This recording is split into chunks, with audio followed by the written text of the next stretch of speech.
to go over how to interpret R squared. So we're going to continue with our example of our hip replacements, and we are still looking at the relationship between the patient's age and the number of recovery days.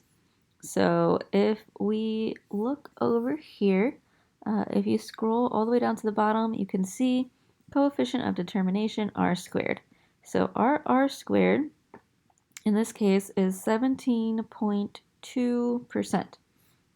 So in this context, the R squared tells us that 17.2%, and it's always 17.2% of the variation in your Y.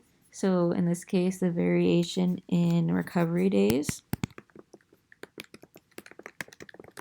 can be explained by the linear relationship with the age of the patient. So 17.2% of how long it takes you to recover can be explained by how old you are. So that means there's over 80% explained by other things. So that could be how the surgery went, how healthy you are, those type of things.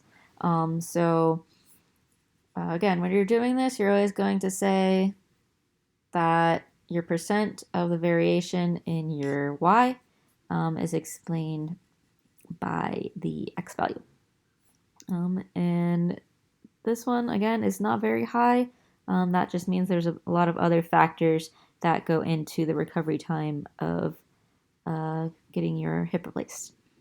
And that is how you interpret R squared using our DCMP data analysis tool.